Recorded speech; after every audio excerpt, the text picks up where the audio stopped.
Hi guys, नमस्कार दोस्तों। तो हमारे चैनल ज्ञान सागर में आपका स्वागत है। तो दोस्तों, आप लोग देख रहे होंगे ज़्यादातर चीज़ों का प्राइवेटाइजेशन किया जा रहा है। ठीक है, प्राइवेटाइजेशन कर रहे हैं, कोई बात नहीं, पर इसका मतलब ये तो नहीं कि हम तैयारी ना करें। भाई क्यों ना करें, हम काफ़ी पैसा लगा के बैठे हैं और काफ़ी हद तक हमने इंतजार भी किया है, लेकिन हम तैयारी करते रहेंगे। कब तक गवर्नमेंट रोजगार हमें नहीं देगी, हम भी देखते हैं। चलिए, आपने देखा होगा एक चींटी भी जब एक पहाड़ पर चढ़ती है वो हजारों बार असफल होती है, तो क्या वो चढ़ना छोड़ देती है? नहीं ना, हम भी हजारों बार असफल होते हैं, हम भी तैयारी करते हैं। एक बार नहीं तो दूसरी बार लगेंगे, दूसरी बार नहीं तो तीसरी बार लगेंगे। असफल होने का अर्थ ये नहीं कि वो हमारी कमजोरी है। हम इस तरह हाथ पे हाथ रख के नहीं बैठ सकते। क्यों नहीं बैठ सकते? क्योंकि हमारे जो माँ बाप हैं वो हमसे एक उम्मीद लगाए बैठे हैं, इसलिए नहीं बैठ सकते। हाँ, 10 बार होंगे असफल, चाहे कितनी बार भी असफल हो। असफलता का मतलब ये नहीं कि वो हमारी कमजोरी है, वो एक चुनौती है, वो हमारा एक जरिया है, वो हमारा एक साहस है। और असफलता ही हमें सबसे बड़ी सीख देती है, वो हमें सबसे अहम रास्ता दिखाती है, जो कि हमें कोई सिखा नहीं सकता।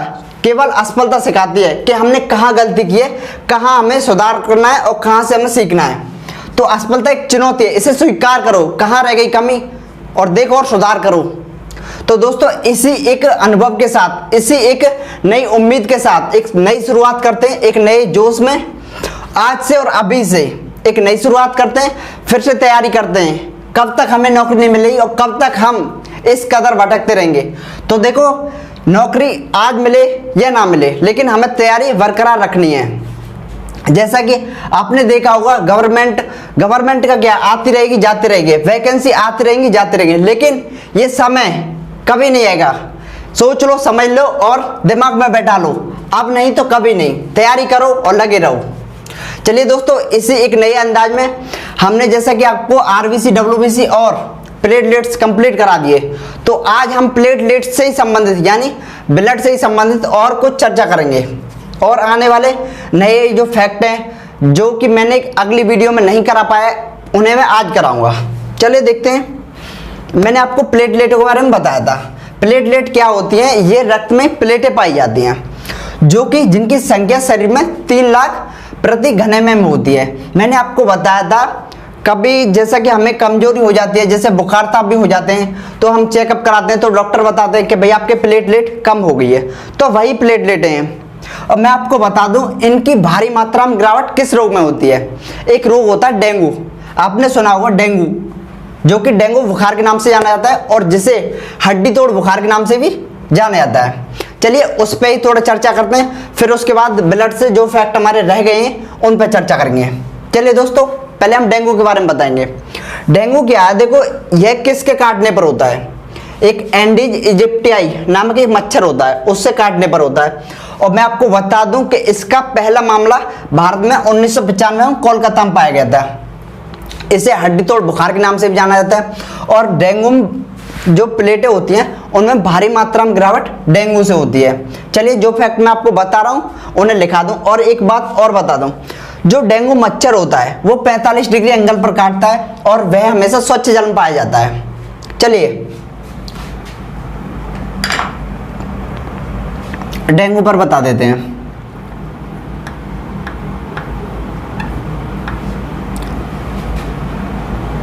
डेंगू, इससे जो भी फैक्ट बनते हैं ब्लड से संबंधित ही है, क्योंकि जब आपको पता है कि ब्लड होता है, जो प्लेट भी होती हैं वो ब्लड की ही होती हैं, और इनमें गिरावट कर रहा, तो ये रक्त से संबंधित ही है। यह होता है एंडीज इजिप्टियाई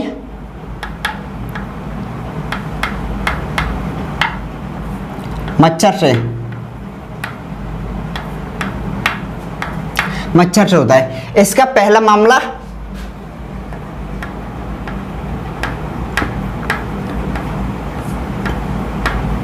पहला मामला 1995 में कोलकाता में पाया गया था।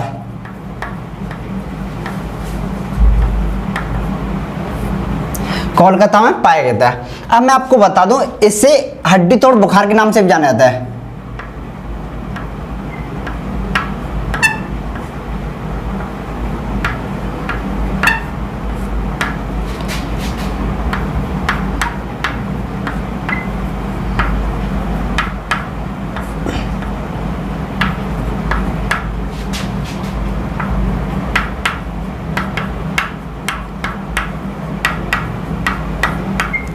जैसा कि मैंने आपको बता दिया, इसे हड्डी तोड़ बुखार के भी नाम से जाना जाता है। अब मैं आपको बता दूं, जो प्लेट होती हैं उनकी भारी मात्रा में गिरावट इसी रोग में होती है। और भी बुखार तो देखो और भी कई टाइप के होते हैं, लेकिन उनमें इतनी गिरावट नहीं होती। सर्वाधिक जो प्लेटों में गिरावट होती है वो इसी रोग में होती है। प्लेट्स में भारी मात्रा में गिरावट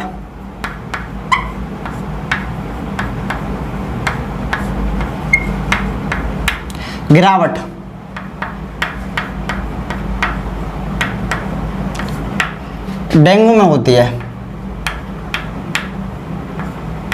देखिए, जो मैंने आपको बताया, ये जो डेंगू होता है ये एंडीज इजिप्टियाई नामक मच्छर काटने पर होता है, लेकिन उस मच्छर को हम डेंगू मच्छर के नाम से भी बोल सकते हैं।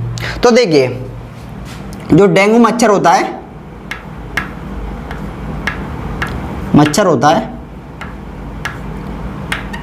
इससे क्या फैक्ट बनता है, यह हमेशा 45 डिग्री एंगल पर काटता है।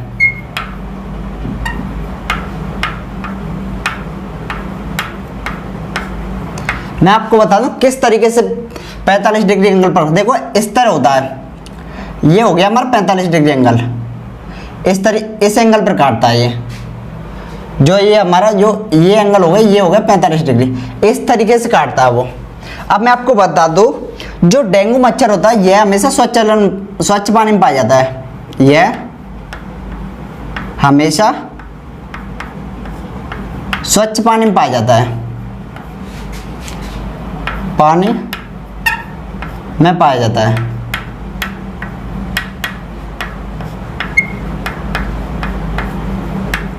देखिए, तो ये डेंगू से फैक्ट बनते थे जो कि मैंने आपको लिखा दिए।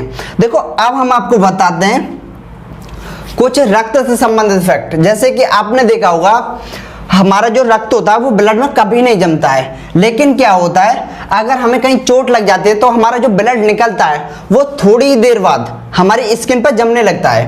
कहीं पे भी चोट लग जाए तो वो ब्लड हमारी त्वचा से बाहर निकलने के बाद स्किन पर थोड़ी देर में जम जाता है, लेकिन वो शरीर के अंदर नहीं जमता। तो इसका कारण क्या होता है? तो कारण होता है इसका हेपेरिन। एक हेपेरिन नाम का एक प्रोटीन पाया जाता है, यानी एक तत्व पाया जाता है शरीर में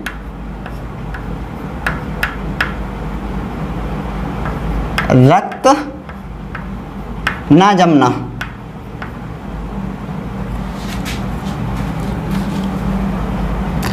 शरीर में रक्त ना जमना, तो इसका कारण है हेपेरिन। अच्छा, देखो, ये तो मैंने आपको बता दिया शरीर में रक्त का ना जमना, तो इसका कारण हेपेरिन है। क्या एक चीज आपके दिमाग में आई, जो हमारी जो रक्त होता है उसे हम सुरक्षित कहां पर रखते हैं? ब्लड बैंक में। तो ब्लड बैंक में तो हेपेरिन नहीं पाया जाता, क्योंकि हेपेरिन तो केवल शरीर में पाया जाता है। तो वहां पे जो रक्त खराब नहीं होता या फिर नहीं जमता, तो वहां पे क्या होता है उसका कारण? तो ब्लड बैंक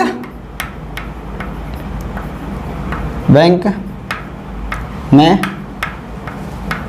रक्त ना जमने का कारण है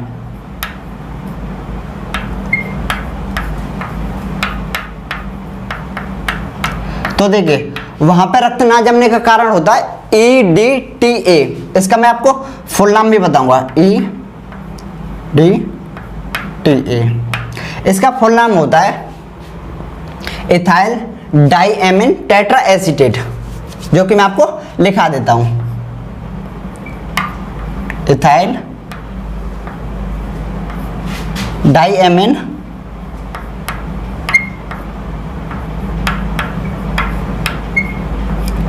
टेट्रा एसिटेट।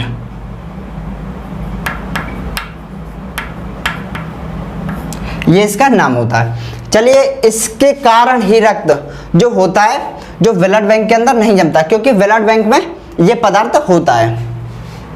अच्छा, मैंने आपको बता दिया।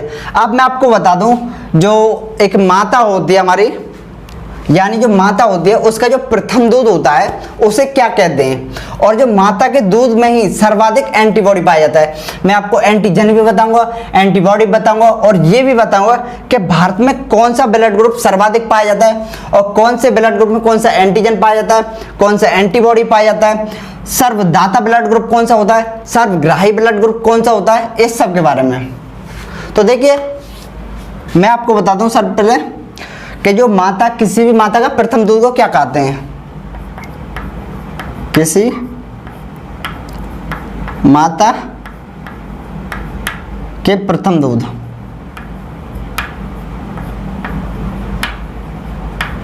प्रथम दूध को कहते हैं हम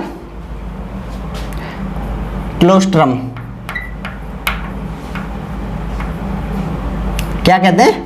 क्लोस्ट्रम। चलिए, ये समझ में आ गया। अब मैं आपको ये बता देता हूं कि माता के दूध में ही सर्वाधिक एंटीबॉडी पाया जाता है।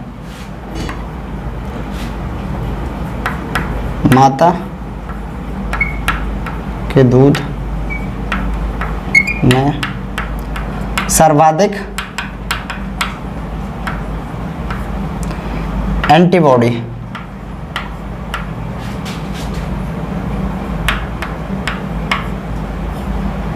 पाया जाता है। देखिए, अब मैंने आपको एक देखो क्लोस्ट्रम बता दिया, एंटीबॉडी बता दिया कि माता के दूध में सर्वाधिक पाया जाता है। अब थोड़ा चर्चा कर लेते हैं जो रक्त परिसंचरण होता है और एक होता है हमारा रक्त समूह, कि इनकी खोज किसने की, दोनों की। और जो रक्त समूह होता है वो कितने भागों में बांटा गया है और इसे किन के नामों से जाना जाता है। देखिए, हाँ, यहाँ पे आ जाएगा अभी। पहले मैं बताता हूं रक्त परिसंचरण। देखो, रक्त परिसंचरण की खोज किसने की थी, तो वो उसने की थी विलियम हार्वे। एक वैज्ञानिक था हमारा विलियम हार्वे। विलियम हार्वे नाम का एक वैज्ञानिक था जिसने रक्त परिसंचरण की खोज की थी। अब दूसरा बता देते हैं कि एक होता हमारा रक्त समूह, यानी कि जो हम आपने देखा होगा हर इंसान में जो रक्त अलग अलग होता है, किसी में ए पॉजिटिव, किसी में ए नेगेटिव, किसी में ए बी, किसी में वी और किसी में ओ, इस तरीके से। तो अब बता दें रक्त समूह है, रक्त समूह यानी कि ब्लड ग्रुप। तो रक्त समूह की खोज, तो रक्त समूह की खोज की थी लैंड स्टीनर। एक लैंड स्टीनर नाम का एक वैज्ञानिक था, उसने रक्त समूह की खोज की थी। वैसे तो वो अपने आगे कार्ल लगाता था, चलो मैं भी लगा देता हूं, उसका पूरा नाम कार्ल लैंड स्टीनर है।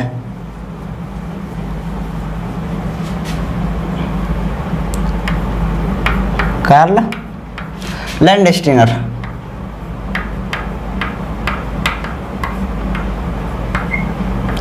इसने रक्त समूह की खोज की है। और इसके बाद पहले हम इसे मिटा देते हैं, फिर इसके बाद हम आपको बताते हैं कि रक्त समूह कितने भागों में बांटा गया है और इसे इसकी इंडिया में क्या स्थिति है और विश्व में क्या स्थिति है, और एंटीजन और एंटीबॉडी के बारे में। चलिए दोस्तों, पहले से साफ कर देते हैं।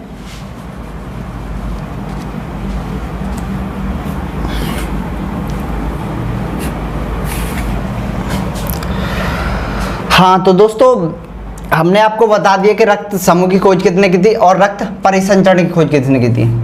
तो अब हम आपको बताते हैं जो ब्लड ग्रुप होता है उसे कितने भागों में बांटा गया है और भारत में ब्लड ग्रुप की क्या स्थिति है, सर्वाधिक कौन सा ब्लड ग्रुप पाया जाता है और विश्व में कौन सा ब्लड ग्रुप सबसे आगे पाया जाता है, वो सब। तो देखिए, रक्त समूह है,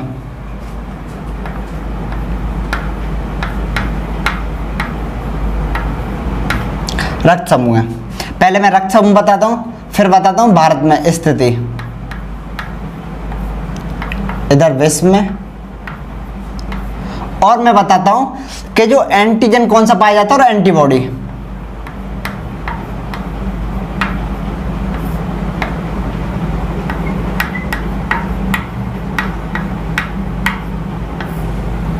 किस ब्लड ग्रुप में कौन सा एंटीजन। देखो ब्लड ग्रुप 4 होते हैं, यानी जो ब्लड ग्रुप की खोज की थी हमारे कार्ल लैंडस्टीनर ने, उन्होंने ब्लड ग्रुप को 4 भागों में बांटा गया था। जैसे कि मैं आपको बता दूं, एक होता है हमारा ए, एक होता है बी, एक होता है ए बी, एक होता है ए। इन 4 भागों में बांटा गया, लेकिन इन्हीं में कई और ब्लड ग्रुप बन जाते हैं, जैसे ओ नेगेटिव, ओ पॉजिटिव, इन्हीं के द्वारा बनाए गए हैं। लेकिन मुख्य अगर देखे जाए तो 4 होते हैं। तो देखिए इस जो ए ब्लड ग्रुप होता है वो भारत में 34% पाया जाता है, यानी 34% लोगों में भारत में ए ब्लड ग्रुप पाया जाता है। अब मैं आपको बता दूं बी ब्लड ग्रुप, तो यह 23% लोगों में पाया जाता है। अब आते हैं ए बी, तो यह पाया जाता है 8% लोगों में। अब आते हैं ओ, यह पाया जाता है 35% लोगों में, जो कि भारत में सर्वाधिक ब्लड ग्रुप ओ पाया जाता है। अब देखिए विश्व में इनकी स्थिति बताते हैं, तो यह विश्व में पाया जाता है 25%, और यह पाया जाता है हमारा 30%, जो कि ब्लड ग्रुप वी होता है, और यह पाया जाता है हमारा 10%, और यह पाया जाता है हमारा 35%। तो ये हमने बता दी विश्व की स्थिति। अब बात करते हैं कि इनमें कौन कौन सा एंटीजन पाया जाता है और कौन कौन सा एंटीबॉडी। तो देखिए इसमें पाया जाता है एंटीजन ए, जो कि हमारा रक्त समूह ए, और जो रक्त समूह वी होता है उसमें भी एंटीजन वी ही पाया जाता है, और ए बी में ए बी। अब बात करते हैं ओ की, तो हम आपको बता देते हैं इसमें एंटीजन नहीं पाया जाता है। अब देखिए इस नहीं पाए जाने एंटीजन वाले का महत्व बताता हूं मैं आपको। देखो इसमें एंटीजन नहीं पाया जाता, यानी कि एक तरह से मान लो ये बिल्कुल फ्रेश होता है, यानी इसे किसी भी इंसान को, किसी भी ब्लड ग्रुप इंसान वाले को दिया जा सकता है। क्योंकि इसमें कुछ भी, यानी एक तरह से ऐसे मान लो कि एक दूध होता है ना, उसमें कुछ भी मिलावट नहीं होती, चाहे आप उसको कुछ भी बना लो, चाहे पानी डाल के बना लो, चाहे पानी निकाल के बना लो, चाहे सादा होता है उसको बना लो, तो वो इसी तरह होता है, यानी एक बिल्कुल फ्रेश होता है, इसे किसी भी इंसान को दिया जा सकता है। अब मैं आप बात करता हूँ एंटीबॉडी की, तो इसमें पाया जाता है वी एंटीबॉडी, और इसमें पाया जाता है ए, और इसमें एंटीबॉडी नहीं पाया जाता है। कौन से ब्लड ग्रुप में? ए बी ब्लड ग्रुप होता है, उसमें कोई भी एंटीबॉडी नहीं पाया जाता है। अब बात करते हैं ओ, इसमें पाया जाता है ए बी एंटीबॉडी। ध्यान रखना, इसे ये कैपिटल में रहने देना, सॉरी ये स्मॉल में रहने देना, और इसे कैपिटल में रहने देना, इसे आप चेंजेस नहीं करना। तो देखिए अब मैं आपको एंटीबॉडी का महत्व बताता हूँ। देखिए इस तरह ए जो ओ ब्लड ग्रुप होता है जिसमें एंटीजन नहीं पाया जाता है, इसे हर इंसान को दिया जा सकता है, इसलिए इसे कहा जाता है सर्वदाता ब्लड ग्रुप। क्यों कहा जाता है? क्योंकि सर्वदाता यानी सबको देने वाला, और एक होता है हमारा ए बी, इसे कहा जाता है सर्वग्राही, यानी कि सबका ग्रहण करने वाला। तो जो एंटीबॉडी इसमें नहीं पाया जाता है, और इस ब्लड ग्रुप में सबका ब्लड ग्रुप मिक्स हो सकता है, यानी कि जिसमें ब्लड ग्रुप ए भी हुआ उसे हम जरूरत पड़ने पर किसी का भी ब्लड ग्रुप दे सकते हैं, तो इसे कहा जाता है सर्वग्राही, यानी यह सबका ग्रहण कर सकता है। देखिए अब मैंने आपको ब्लड ग्रुप की स्थिति बता दी, और इसमें पाए जाने वाले एंटीजन बता दिए, और एंटीबॉडी बता दी। अब हम बात करते हैं RH फैक्टर की, और उससे पहले बता देते हैं कि एक O नेगेटिव होता है जो कि विश्व में सबसे कम मात्रा में पाया जाता है। जैसे कि मैं आपको बता दूं, सर्वदाता O नेगेटिव विश्व में 4% पाया जाता है।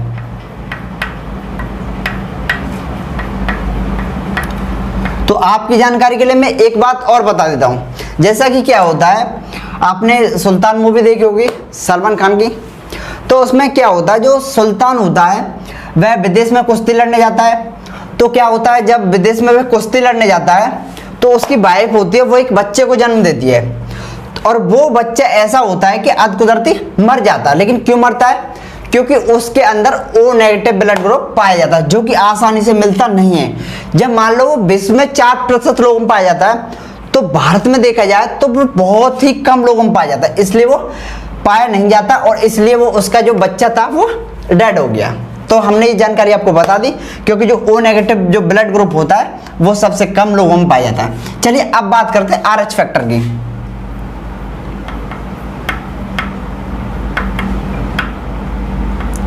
देखिए RH फैक्टर क्या होता है, इसकी खोज, पहले तो इसकी खोज बता देता मैं आपको। इसकी खोज कार्ल लैंडस्टीनर ने की थी।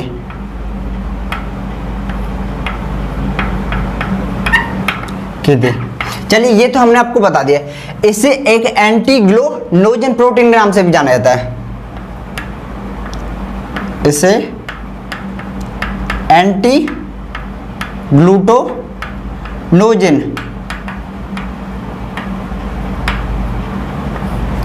प्रोटीन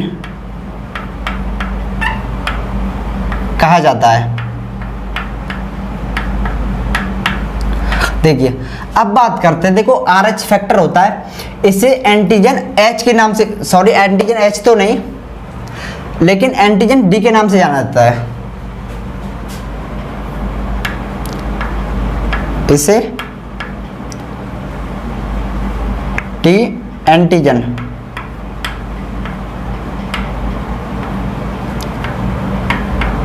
के नाम से जाना जाता है।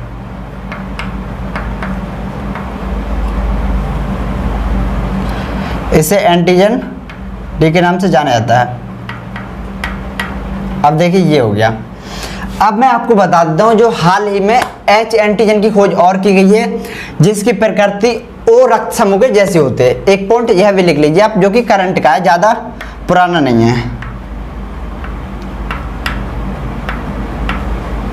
हाल ही में H एंटीजन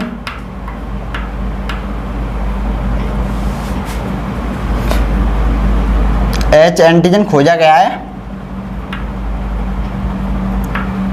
गया है, जिसकी प्रकृति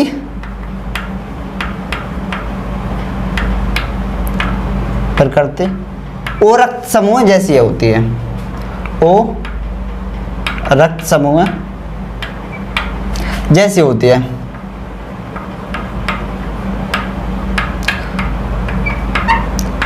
तो दोस्तों आज की वीडियो में हमने आपको जो ब्लड होता है वो पूरी तरह कंप्लीट करा दिया, और इससे बाहर उम्मीद करता हूं कि क्वेश्चन नहीं जाएंगे, क्योंकि हमने एक अच्छे लेवल पे आपको ब्लड कराया। और ज़्यादातर मैं आपको बता देता हूं कि सभी जो टॉपिक है हमारे वो अच्छे लेवल पे ही हैं, ऐसे नहीं कि नॉर्मल लेवल पे नहीं है, लेकिन अच्छे लेवल पे हैं। और कई जो बुकों का डेटा मिक्स करके हमने आपको तैयारी कराई है। तो चलिए दोस्तों, उम्मीद है आपको पूरी वीडियो समझ में आई होगी। हमने पूरे फैक्ट बताए, वो भी आपको समझ में आए होंगे, और आशा करते हैं कि आप हमें अच्छा सपोर्ट करोगे। और दोस्तों देखो, सीधी सी बात ये है कि तैयारी को बनाए रखो। आप भी तैयारी कर रहे हो, हम भी तैयारी कर रहे हैं, अच्छे से करते रहो, कभी ना कभी तो जॉब लगेगी। धन्यवाद।